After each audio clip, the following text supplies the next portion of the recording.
Walang mic, walang mic.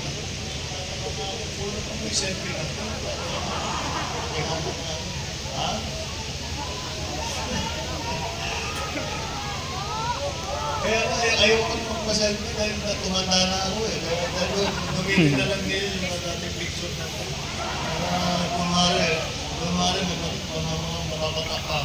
Pero anyway, Merry Christmas sa inyo lahat at nagpapasalamat ako na nakarating kayo sa ating konting celebration, konting pagpakilala at matagal na tayo hindi nagsama-sama na buo-buo lahat tayo. At siyempre dahil nung nakaraan, very intense yung ating mga ginagawa. Kaya marami tayong trabaho. Siguro, ngayon, iba.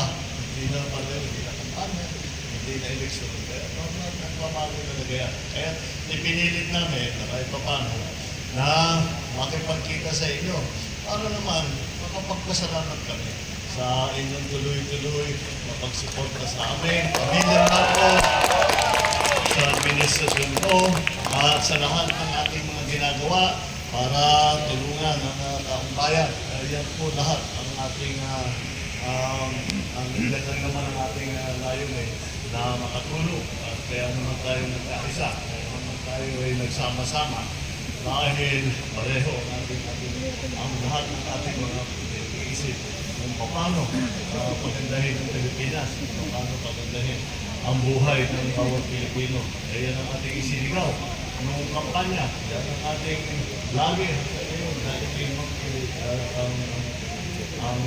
hinahanap ng bagong pamamaraan.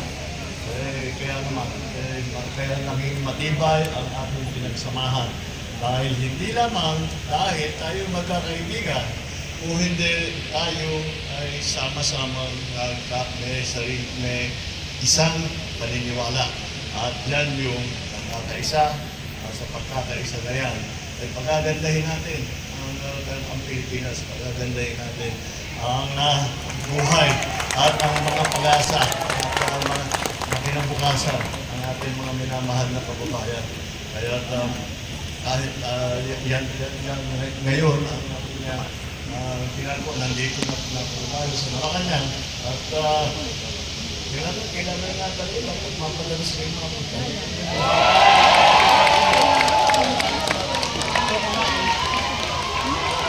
Kasi siguro, Gusto kong lumapit ko.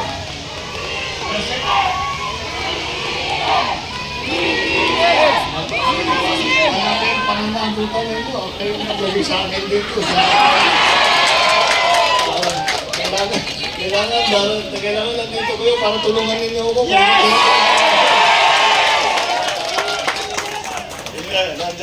Nararamdaman ko naman kaya kahit di tayo masyadong nagkikita, nararamdaman ko naman kayo at nakikita ko naman yung ginagawa ng patuloy ang pinaglalaban, ang kababuti ng ating bansa, ang pinaglalaban, ang katotohanan, pinaglalaban, ang katarungan. Yan naman talaga ang ating yan naman talaga ang mahalaga sa ating lahat. At natutuwa ako na kahit papano nakahanap tayo ng konting panahon para magsama-sama at magpapaselfie naman. Katakot-takot na selfie.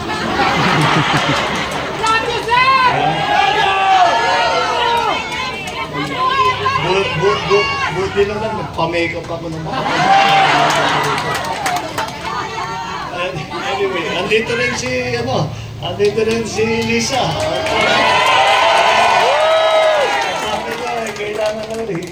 Sabi niya, hindi naman daw kayo nakikita. Kung hindi na doon sa social media, kung hindi naman sa mga iba't ibang media, sabi niya dapat sumama siya.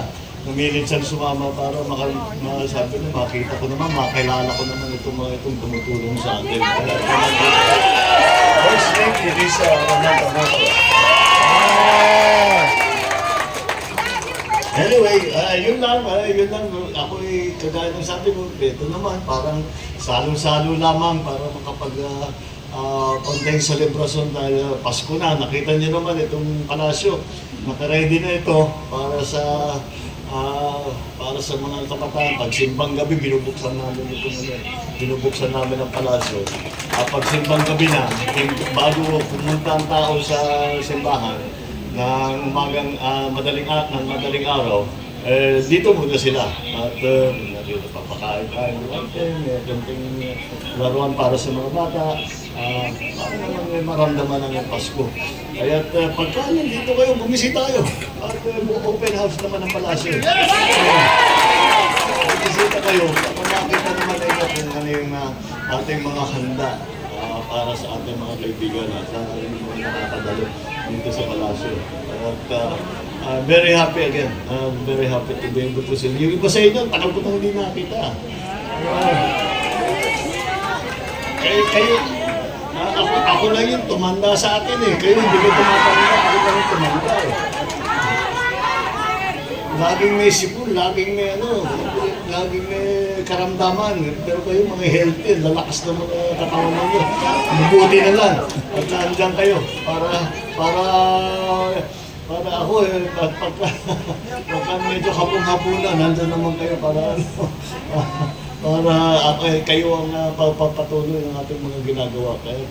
Anyway, I would like to thank you all very much. Maraming salamat sa inyong tulong na ibinigay sa atin, ang tulong na ibinibigay ninyo sa administrasyon, ang tulong na ginagawa ninyo para sa taong bayan. At siyempre, sa pamilya namin, hindi namin masusuklian ang inyong pagmamahal at ang inyong support na binibigay sa amin. Sa matagal na, hindi mula pa, bago pa kami tumuntong dito sa palasyo. Ay, nandiyan kayong lahat.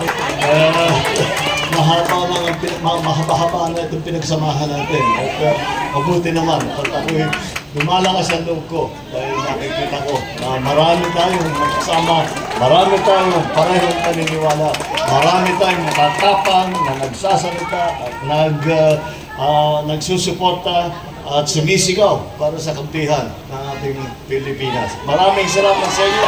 Merry Christmas! Happy New Year!